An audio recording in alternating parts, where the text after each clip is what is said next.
radio no implica imprimir nada, la televisión no implica imprimir nada, internet no implica imprimir nada. Entonces, podríamos decir que el artículo 32 se limita a la libertad de imprimir cosas, imprimir libros, imprimir revistas, imprimir diarios. Entonces, si yo asumo una posición fuerte, originalista en ese sentido, yo ya estoy atado a un resultado concreto. Este derecho no alcanza a estas actividades.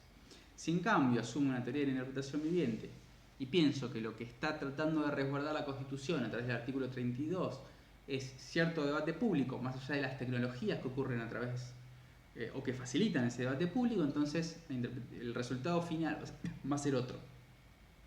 Este artículo va a tener un alcance mayor. ¿Sí? ¿Se entiende la diferencia?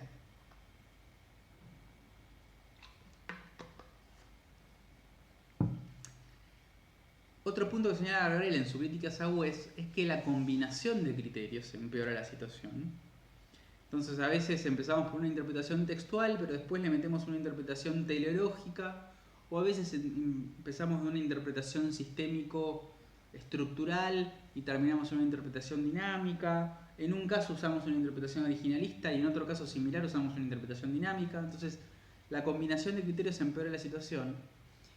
Y también un punto que señala Gargarella es que la solución no está a la vuelta de la esquina, digamos, no hay un criterio único para resolver estos desacuerdos. Sí creo yo, esto es más un aporte personal, porque me parece que Roberto en ese texto se queda un poco en la puerta del problema, es que sí podríamos tener una serie de criterios y que esos criterios estén léxicamente ordenados. Es decir, empezar por ejemplo por la interpretación literal, y cuando esa interpretación literal no alcanza, ir hacia una interpretación sistémica, y si esa interpretación tampoco alcanza, ir a una interpretación, si se quiere, dinámica, por ejemplo. Pero sería una serie de pasos en los que todos estamos de acuerdo. Bueno, eso no pasa en nuestro país, no pasa casi en ninguna parte del mundo, y por eso es que la interpretación constitucional permanece siendo un problema. Bien, ahora, ¿cómo resolvemos este problema? No tiene una resolución absoluta. Lo que ustedes van a desarrollar en el marco de esta materia, y especialmente en relación a la interpretación constitucional, es distintas formas de acercarse al problema interpretativo. ¿Sí? Entonces, y estas formas las vamos a discutir sobre la base de la división originalismo-constitución viviente, pero también vamos a ver otros autores que Gargarella discute en el otro texto, que también ofrecen respuestas a la pregunta de cómo interpretar la Constitución y fundamentalmente ofrecen respuestas a la pregunta de quién tiene que interpretar la Constitución. ¿Sí? Entonces, por ejemplo, el originalismo. ¿Por qué el originalismo se presenta como una teoría atractiva? Yo les dije que es una teoría más bien conservadora, que en general deriva de una constitución un tanto aniquilosada, porque ata el significado de la constitución a una generación muy antigua. En nuestro caso tenemos eso un poco resuelto a través de las reformas del 94, donde los constituyentes usaron un lenguaje muy actual, pero los constituyentes de 1853 son generaciones, digamos, pasadísimas. No resulta para nada obvio que como comunidad política tengamos que estar obligados por las visiones morales o por los principios morales que sostenían esa generación. Entonces, si hoy en día nosotros enfrentamos un desacuerdo normativo profundo, el principio general es que deberíamos ser nosotros quienes los resuelvan. ¿Sí? Ahora, ¿cómo deberíamos resolver esos desacuerdos? Bueno, si la Constitución es ambigua o vaga en un aspecto, lo que deberíamos hacer es reformarla para clarificar su significado. ¿Sí? Como la reformamos a través del procedimiento previsto en el artículo 30 de la Constitución. Lo que no deberíamos hacer es decir que estamos resolviendo esa controversia por vía de interpretación constitucional. ¿Por qué no deberíamos hacerlo? Si tuviésemos una clase en vivo, yo me quedaría callado y escucharía sus respuestas. En este caso la tengo que adelantar. ¿Por qué es un problema que la Corte Suprema resuelva nuestros desacuerdos interpretativos? Por las razones que vimos en la clase anterior. ¿Sí? Por lo que llamamos dificultad contramayoritaria. Los jueces no son representantes del pueblo, no son funcionarios públicos electos, y que ellos resuelvan los desacuerdos normativos más profundos de una comunidad política, como por ejemplo qué significa la palabra sostener en el artículo 2 de la Constitución, es un problema enorme. Imagínense que tenemos una corte muy conservadora que dice que sostener implica resguardar los valores de la religión mayoritaria, ¿sí? Y nuestros representantes están en contra de esa interpretación. Bueno, eso sería un problema serio. Entonces, el principio general es que los desacuerdos los tenemos que resolver nosotros, pero si la Constitución va a cumplir una función de restringir qué es lo que los poderes públicos pueden hacer, entonces no podemos resolver esos conflictos a través de la teoría interpretativa, o de una teoría interpretativa. Ahora, está bien, se dice que si tenemos una diferencia o un desacuerdo normativo profundo, tenemos que reformar la Constitución. Pero alguien nos podría decir que reformar la Constitución es muy difícil. Efectivamente, piensen en la cantidad de veces que hemos reformado el contenido de nuestra Constitución. Lo hemos hecho muy pocas veces. Entonces, ¿quién debe interpretar la Constitución? Alguien puede decir, bueno, la Constitución se tiene que actualizar por vía de interpretación. Esta es una postura que tuvo muchos apoyos en su momento. Incluso en Estados Unidos se ha dicho, por ejemplo, que la Corte Suprema es una especie de convención constituyente en sesión permanente, porque está permanentemente precisando el significado de cláusulas constitucionales vagas o ambiguas. Pero, nuevamente, es un problema por las razones que les daba antes de la dificultad contramayoritaria, ¿sí? Entonces, en ese sentido, el originalismo parece como atractivo. ¿Por qué? Porque nos ata a un momento constitucional, un momento constituyente que se piensa que fue especialmente democrático. Esto de 1853 no fue así, porque, por ejemplo, un montón de personas no votaban, las mujeres no votaban, etc. Pero uno puede imaginarse que una constitución que fue sancionada en un procedimiento especialmente democrático, donde la deliberación fue profunda y donde la ciudadanía pudo intervenir de alguna manera, que fue efectivamente un momento especialmente democrático. Esto no es en el caso de nuestra Constitución de 1853, quizás lo fue en 1994.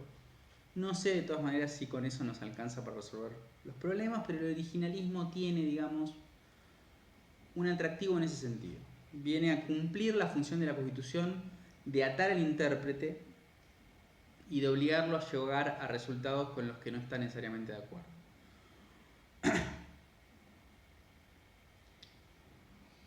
Los problemas del originalismo están en el orden práctico. Cuando nosotros queremos desentrañar qué significa la Constitución sobre la base de lo que el constituyente quiso decir o el significado de las palabras en su momento, nos vamos a encontrar con 1000 posiciones distintas. Nos vamos a encontrar con interpretados muy divergentes y vamos a encontrarnos que en ese caso entonces ese recurso, el originalismo, no cumple la función de atarnos de manos como intérpretes constitucionales. Ahora, hay tres autores que Garella va a discutir y que ofrecen como, digamos, visiones alternativas al originalismo. Dworkin, por ejemplo, dice que interpretar la Constitución es reconstruir el significado de un texto legal de acuerdo a la mejor versión posible de lo que ese texto recoge en términos de prácticas constitucionales o de prácticas institucionales, ¿sí? Cuando un juez se enfrenta a una norma constitucional ambigua, lo que el juez debería hacer, de acuerdo a la teoría de Dworkin, es interpretar ese texto legal bajo la mejor luz posible y encontrar la mejor justificación posible para la interpretación que quiere, digamos, postular.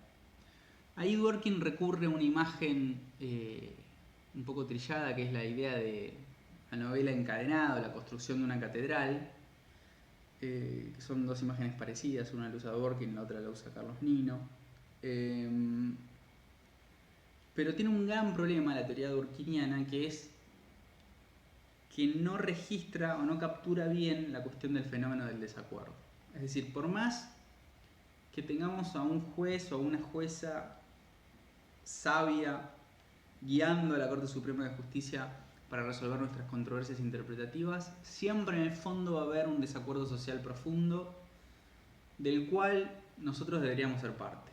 Nosotros me refiero como ciudadanos de una comunidad política democrática. Nosotros deberíamos participar de la resolución de ese desacuerdo, y si nos volcamos puramente en los jueces porque son expertos, porque son profesionales del derecho, se supone, muy bien formados, para resolver ese desacuerdo estamos perdiendo algo desde el punto de vista democrático, ¿sí? Hay una alternativa a la visión durkheimiana, que es la versión de John Hart Ely. Ely decía, o proponía, una aproximación al control judicial de constitucionalidad donde lo que deben hacer los jueces es ser garantes del proceso político democrático. Entonces, si el proceso político democrático no está funcionando bien en determinado momento, los jueces pueden intervenir para que funcione mejor. Por ejemplo, si el Congreso sanciona la norma que, digamos, le quita derechos a los jubilados de la noche a la mañana, ¿sí? Se reúne a la noche, vota la ley sin discusión, etc. Bueno, para Ely los jueces podrían intervenir y decir que hubo un problema de tipo procedimental en la sanción de la ley y decir que la ley es inconstitucional. Pero lo que los jueces no deberían hacer es llenar de significado a los principios más o menos vagos o ambiguos que la Constitución prevé en algunas cláusulas especialmente difíciles de interpretar, ¿sí? Entonces, cuando por ejemplo la Constitución prevé los tratos crueles, inhumanos y degradantes, los jueces no deberían definir por sí solos qué es trato cruel, inhumano y degradante. Debería ver cómo lo define o cómo lo definió el Congreso de la Nación, porque el Congreso es el órgano de los poderes políticos más representativo, porque nos incluye a todos de una manera que el Poder Ejecutivo no lo hace. Esta es una, digamos, mirada procedimental que hace más que a la cuestión sobre la técnica de interpretación constitucional, hace a cuál es la función de los jueces a la hora de interpretar la Constitución. Son dos cosas distintas. Las técnicas de interpretación constitucional nos sirven para todos, para ustedes, para nosotros y para los jueces y para los abogados que tienen que abordar un texto. Porque la pregunta que intentan responder es ¿cómo tengo que interpretar la Constitución? Ely de alguna manera cambia el eje de discusión. Y es no tanto cómo tengo que interpretar la Constitución, sino cuál es la función de un juez en la interpretación constitucional, ¿sí? Entonces, ese foco en procedimientos más que en valores sustantivos le va a permitir rescatar a la función judicial de la crítica contramayoritaria. Y hay otro punto importante, que es un autor que también Gargarella discute en su texto, que es Jeremy Waldron. Jeremy Waldron va a introducir en esta cuestión algo que ya hemos mencionado, que es el fenómeno del desacuerdo. Y básicamente eso es lo siguiente. Vivimos en sociedades pluralistas, vivimos en sociedades complejas, y en esas sociedades complejas estamos permanentemente en desacuerdo sobre muchos temas, y eso incluye los derechos que tenemos, cuáles son los derechos que tenemos y cómo interpretamos esos derechos que tenemos. Y lo que dice Waldron es, para la resolución de estos desacuerdos, la autoridad que está en mejores condiciones de resolverlos es la autoridad legislativa y no la autoridad judicial. Eso dificulta, o mejor dicho, desafía al análisis de la Constitución como límite a lo que los poderes públicos pueden hacer. Porque básicamente tendríamos que, si los desacuerdos normativos los tiene que resolver el Congreso, ¿cómo opera la Constitución como límite? ¿No? Es muy difícil que opere como límite en ese sentido, porque son los propios legisladores los que tienen que interpretar esa Constitución y tienen que resolver esos desacuerdos normativos. ¿Se entiende la dificultad? O sea, espero que se entienda. Lamentablemente no tengo vuestro feedback, pero les pongo un ejemplo. Supónganse que estamos discutiendo sobre la constitucionalidad de la penalización de las drogas para uso personal, ¿sí? En nuestro país, en 1986, la Corte Suprema dijo que eso era inconstitucional porque violaba el artículo 19 de la Constitución, en el caso Basterrica. Ahora, ¿quiénes son los jueces para interpretar ese alcance del artículo 19? Si estamos en desacuerdo sobre el alcance del artículo 19 de la Constitución, ¿no sería mejor que lo resuelvan nuestros representantes? Waldron básicamente diría que sí. ¿Y cómo lo resolvieron efectivamente nuestros representantes? Nuestros representantes insistieron con la penalización de esa conducta y la Corte Suprema, reaccionando a ese caso, en el caso Montalvo del año 1991 o 1992, no me acuerdo bien, termina diciendo que era constitucional la penalización. Años después la Corte va a volver para atrás y va a volver sobre sus pasos y va a volver a la teoría de Basterrica a través del caso Arriola, del año 2009, si no me equivoco.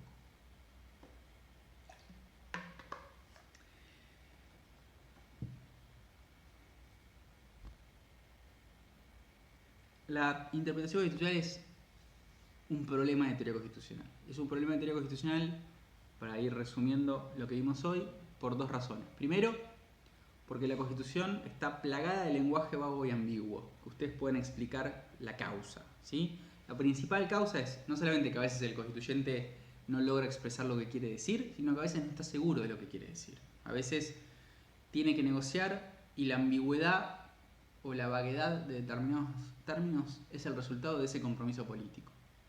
Ahora, con textos vagos y ambiguos, les tenemos que dar cierta precisión, especialmente cuando queremos que esos textos operen como reglas jurídicas. ¿Cómo le damos esa precisión? Una opción sería reformar la Constitución y precisar aquellos términos con los cuales no estamos de acuerdo. Esa posibilidad no está disponible porque reformar la Constitución es muy difícil.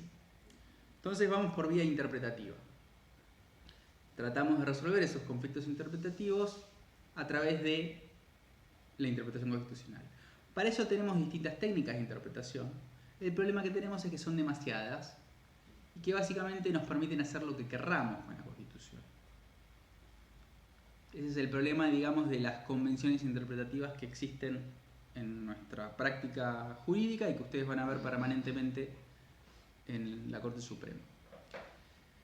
Luego tenemos dos grandes teorías que compiten entre sí, el originalismo y la teoría de la Constitución viviente, y dentro de las teorías de la Constitución viviente también hay distintas posibilidades. Nosotros hemos visto básicamente en ese frente a varios autores, especialmente en el último texto de Gargarella, y de esos autores yo les pediría que se concentren en dos. En John Hart Ely y en entender cuál es su aproximación procedimental al control judicial de constitucionalidad, y en Jeremy Waldron y la cuestión del desacuerdo.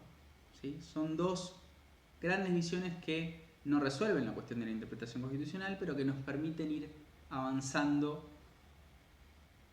en cómo abordar el problema de fondo, que es la Constitución y sus textos vagos o ambiguos. Para eso es importante que ustedes esta materia la vinculen esta unidad, ustedes la vinculen con unidades anteriores. La unidad número 1, tensión entre constitucionalismo y democracia, es la que sostiene, por ejemplo, el argumento waldroniano de que los desacuerdos normativos los tiene que resolver el Congreso, ¿sí? Ahí estamos perdiendo cierta función de la Constitución que se supone que viene a restringir lo que el Congreso puede y no puede hacer. Esto se vincula con la clase 3 de poder constituyente, porque estamos hablando sobre cómo resolver nuestros desacuerdos normativos y la opción de la reforma constitucional no siempre está presente. O sea, en términos prácticos, muchos de esos desacuerdos normativos que tenemos los resolvemos por vía interpretativa. Y luego con la clase que viene, que nos va a dar la clase 6, algo que es no una técnica de interpretación constitucional, sino una técnica de adjudicación constitucional. Una técnica de cómo abordar casos difíciles en los cuales puede o no puede haber una dimensión interpretativa en duda. Entonces, para finalizar, la clase de hoy no les va a dar a ustedes una herramienta para resolver todos los problemas, pero les da algunas herramientas con las cuales pueden ustedes mismos ir haciendo el ejercicio de cómo desentrañar el significado de la norma. Si quieren, fíjense todo el texto de Sagüez y leen el texto de Sagüez de manera conjunta con el caso Rizzo, que es el caso que está presente en esta unidad y que yo no voy a discutir por razones de tiempo. Básicamente, además, es un caso sobre el cual vamos a volver cuando estuvimos Poder Judicial. Pero piensen un poco en el caso Rizzo, en cómo la Corte intenta desentrañar el significado de las palabras y vean qué argumentos da la Corte y cómo la Corte va razonando sobre la reconstrucción de ese significado y cuáles de las técnicas que Sagüez identifica está usando la Corte en el caso Rizzo. Ese es un buen ejercicio para que hagan, especialmente de cara a preparar este tema para el examen parcial y eventualmente el examen final. Nos vemos en WhatsApp en 5 minutos.